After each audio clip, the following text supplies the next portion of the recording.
खुदारा दीन ईमान को हाजिर न कर आज मस्जिद, मंदिर, कुरान, गीता को भी मद्देनज़र रख कर एक इस 16 तारीख के लोहलाब, ये दुनियाई लोहलाब के लिए उनको इस्तेमाल न कीजिए।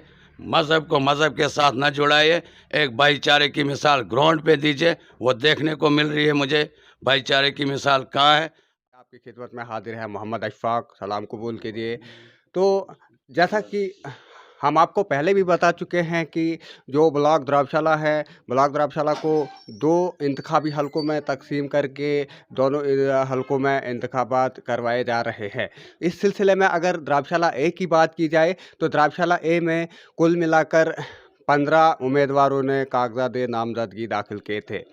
उन कागजात नामज़दगी दाखिल करने वालों में से जो कल आखिरी तारीख थी कागजात वापस लेने की, तो 5 उम्मीदवार जो है वो कागजात नामज़दगी वापस ले चुके हैं। तो इस सिलसिले में एक बहुत बड़ी, बहुत अहम और ख़ासी मकबूल शख्सियत जो कि पूरे इलाके में जानी जाती है, शाहिद रशीद मत्तू हमारे रूबरू मौजूद है।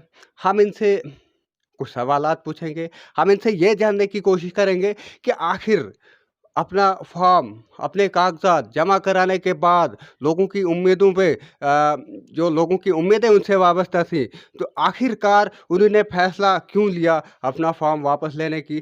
क्या कहीं न कहीं उससे लोगों की उम्मीदों पे पानी तो नहीं फिरा है? हम सब कुछ इनसे जानने की कोशिश करेंगे। तो सबसे पहले मैं इनका वेलकम करता हूँ लाडोवाल में। जी शाहिद साहब, बहुत-बहुत खैर मकदम है आपका लाडोवाल में। शुक्रिया, शुक्रिया मीडिया का कि जिन्होंने मुझे भी कुछ कदर समझा। मैं तो अपनी शख्सियत को उतना ऊँचा नहीं समझता हूँ कि मीडिया भी मेरे पास पहुँचे। ये तो एक हैरानगी की बात मुझे भी हो रही है। जी जो शाहिद साहब जो मीडिया का काम होता है, वो हर एक आम बंदा हो या कोई भी हो उसके बिल्कुल, पास बिल्कुल, पहुँचना बिल्कुल। ज़रूरत है। तो सबसे पहला मेरा जो सवाल है आपसे, वो मैं आपसे ये पूछना चाहूँगा कि इतने सारे लोग, इतनी सारी आबादी आपको यहाँ पर जानती है। आपके बिल्कुल। फॉर्म भरने की वजह से काफ़ी ज़्यादा लोगों में यहाँ पर उम्मीदें जाग पड़ी थी, उनके दिलों में उम्मीदें पैदा हो गई थी। लेकिन कल आपने अचानक फॉर्म वापस ले लिया, तो इसकी वजह बताने की कोशिश करेंगे आप?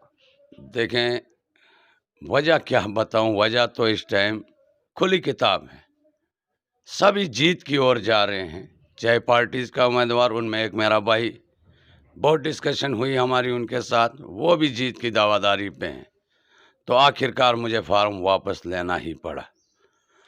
तो आपको अब क्या लगता है आपके भाई, वो भी काफ़ी जो माने जाने यहाँ पर बड़े पहलवान हैं, उनमें शामिल हो चुके हैं। तो आपकी सपोर्ट अब किसके लिए रहेगी? क्या आप खून के रिश्ते का साथ देंगे या फिर आप आवाम का साथ देंगे या फिर किसी पार्टी का साथ देंगे?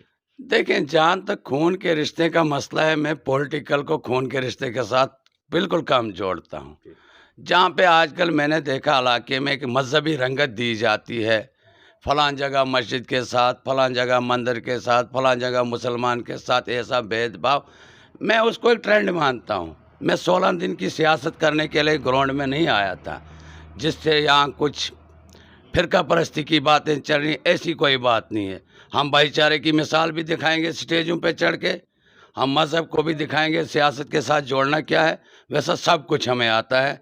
आज का जो मेरा मुद्दा है ख़ास, मेरे लोगों को बहुत लगाव था, चाहे वो डुग्गा की लो, डुग्गा से जहाँ मैंने पॉलिटिकल में कदम डाला है, चाहे आप बदात से लो, खोरी से लो, दाहर से लो, भुट्टी चुड़ियाना से लो, यहाँ से दारसूं, बलग्रां, चमोती से लो, हलूड़ से लो, किन-किन जगहों का नाम लूँ मैं।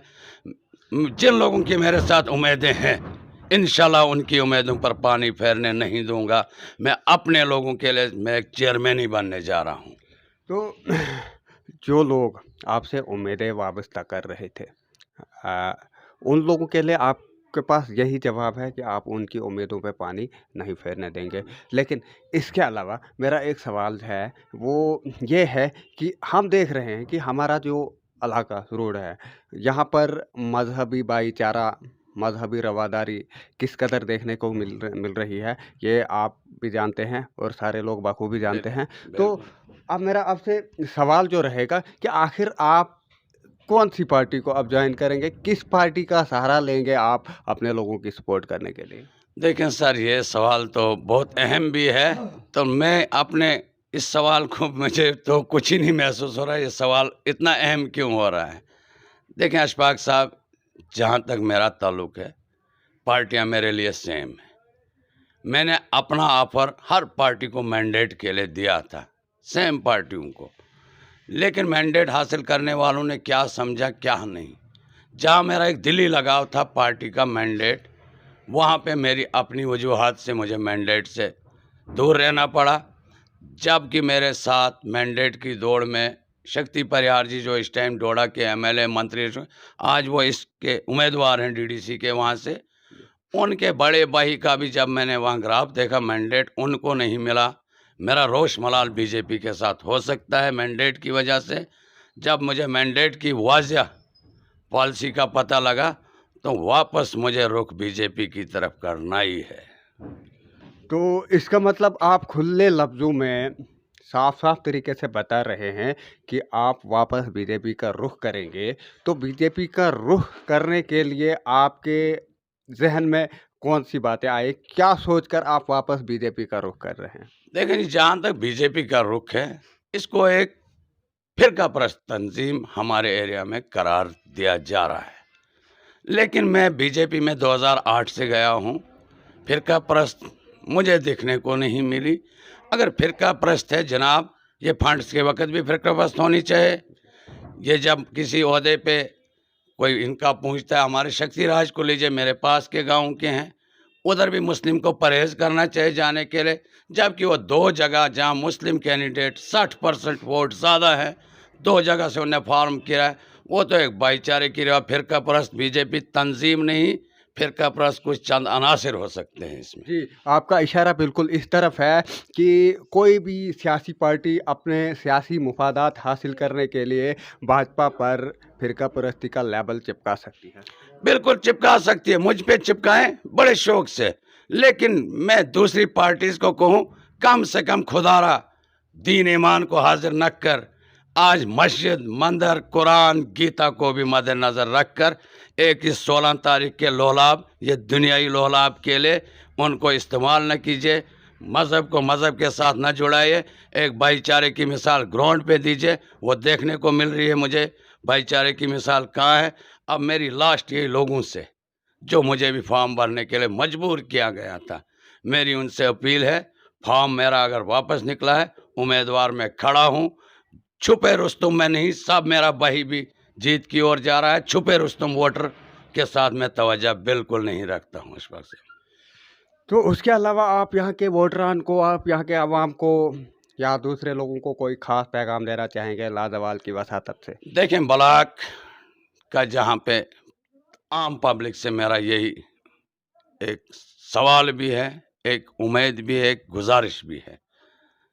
एक आम लोगों की तरह इस मैदान को देखिए, पार्टी को छोड़ के देखिए, ग्राउंड को छोड़ के देख लीजिए, एक लहर को देखिए, एक लहर को देखिए, ख्वाह वो कितना हम बीजेपी के हैं या आरएसएस के हैं या संघी के हैं या कातिल के हैं, उनके कैंडिडेट का भी कुछ कलेक्टर देखा जाए, वो भी यहाँ पे 40-50 साल से रिहाइश कर रहे हैं।